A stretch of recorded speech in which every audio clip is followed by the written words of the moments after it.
Hello बच्चों, let's start this question. So this question says the knowledge of Reynolds number R tells whether the flow of liquid through a pipe will be streamlined or not. By the method of dimensions, find the expression for Reynolds number if it depends upon the velocity of flow of the liquid, density of the liquid, coefficient of viscosity of the liquid, and diameter of the pipe. Given that r varies directly as diameter of the pipe. तो ये जो question है आपका basically, इस question को हम की concept जो होगा, इस क्वेश्चन को हम कह सकते हैं कि ये क्वेश्चन आपका डायमेंशन एनालिसिस की हेल्प से ही सॉल्व होगा. तो इस क्वेश्चन का जो आपका की कॉन्सेप्ट है वो है आपका डायमेंशन एनालिसिस. तो चलिए अब हम इस क्वेश्चन को आगे सॉल्व करते हैं. तो देखिए the knowledge of Reynolds number हमें वो बताता है कि पाइप में जो लिक्विड का फ्लो है वो किस टाइप का है. लेकिन by the method of dimension find the expression of Reynolds number if it depends upon the velocity. Reynolds number आपका किस पे डिपेंड करता है, डिपेंड्स करता है किस पे करता है, प्रोपोर्शनलिटी कांस्टेंट को हटा के हमें कोई कांस्टेंट के ले लेते हैं. तो ये आपका डिपेंड्स करता है वेलोसिटी. वेलोसिटी की डायमेंशन होती है आपकी, वेलोसिटी की जो आपकी डायमेंशन होती है वो होती है आपकी एल टी -1.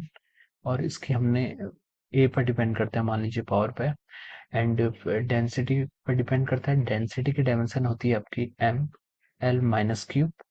इसको हम बी कह रहे हैं, मान लीजिए डेंसिटी पर पावर बी से डिपेंड करता है. और विस्कोसिटी, विस्कोसिटी की जो डायमेंशन होती है, विस्कोसिटी की डायमेंशन होती है एम एल-1 t-1. और मान लीजिए ये आपकी विस्कोसिटी पे किस तरीके से डिपेंड करता है, इस पर डिपेंड करता है सी से. और आपका ये डिपेंड करता है diameter of the pipe. Diameter की यूनिट्स क्या होती है, लेंथ की यूनिट होगी, तो हम इसको लिख सकते हैं.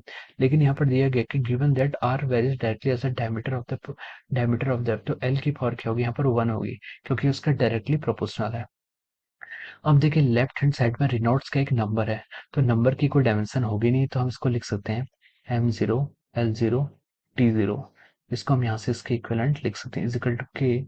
अब यहाँ से हम लेंथ के डायमेंशन को अगर लिखें तो हम देखेंगे लेंथ आएगा यहाँ से फर्स्ट टर्म से a, सेकंड टर्म से -b, और थर्ड टर्म से आपका l आएगा -c +1. ये आपकी लेंथ की डायमेंशन आएगी.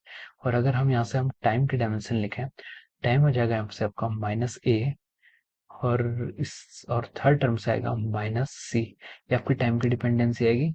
और अगर हम मास की डिपेंडेंसी देखें तो आपका मास पे डिपेंड करता है, मास पे आपका b प्लस c से ही आपका डिपेंड करता है. तो ये आपका लेंथ, मास और टाइम पे आपकी हमने डिपेंडेंसी बता दी है. तो अब हमें पता है कि लेफ्ट हैंड साइड में एम एल टी तीनों की जो डिपेंडेंसी वो 0 है, तो हम इसको लिख सकते हैं a-3b -c+1 is equal to 0. ये आपका फर्स्ट एक्सप्रेशन है. और सेकंड आपका आ रहा है -a-c is coming up to be 0. और हम थर्ड से लिख सकते हैं कि b प्लस सी की वैल्यू कितनी आएगी, आपकी 0 आएगी.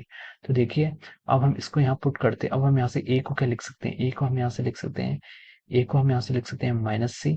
और यहाँ से हम b को लिख सकते हैं यहाँ से -c. b को हम यहाँ से -c लिख सकते हैं. तो इसको हम इक्वेशन 1 में पुट करते हैं.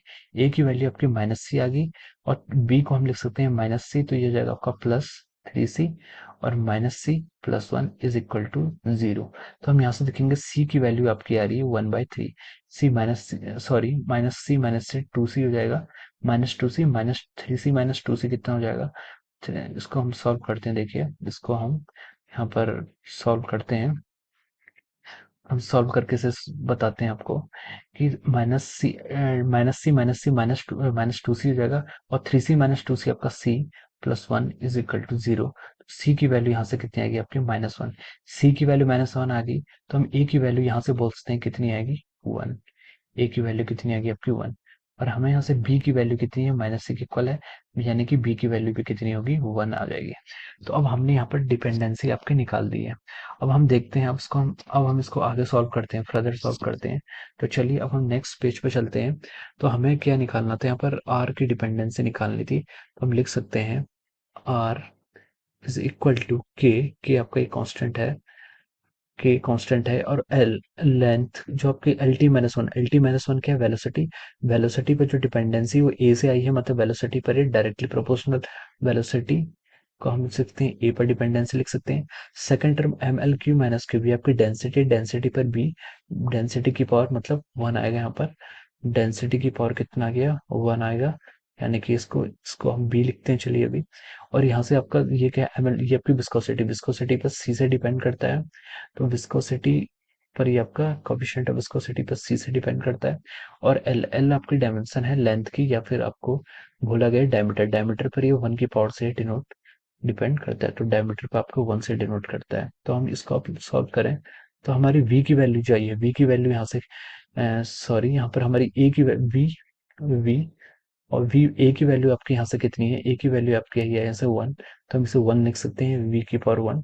और रो डेंसिटी, डेंसिटी पर कितनी पावर है, b, डेंसिटी पर भी 1 ही पावर आई है। और हम देखें तो ईटा, ईटा क्या, कोफिशिएंट ऑफ विस्कोसिटी, सी की वैल्यू यहाँ से -1 आई है, तो हम इसको -1 लिख सकते हैं। और डी1 ये आपका ऐसे का ऐसे ही रहेगा। तो अब देखिए, अब हम इसको लिख सकते हैं R is equal to A V रो और डायमीटर, ये तीनों टर्म आपकी ऐसे रहेंगी। और ईटा कोफिशिएंट ऑफ विस्कोसिटी को हम ऐसे डिवाइड करके ऐसे लिख सकते हैं। तो आपका जो फाइनल आंसर होगा, ये आपका फाइनल आंसर होगा, ये आपकी डिपेंडेंसी होगी। तो अब हम पिछली स्लाइड में जाते हैं। तो हमसे यही पूछा गया था कि हमें क्या निकालना था, it depends upon the velocity of the fluid, density और डायमीटर पर जो डिपेंड करती है। तो उसके बेसिस पर हमें इसकी डायमेंशन निकालनी थी। Find the expression for Reynolds number. तो जो रेनॉल्ड्स नंबर का एक्सप्रेशन आएगा वो इस तरीके से आएगा। So this is our final answer. So I hope you all understood this concept. Thank you so much.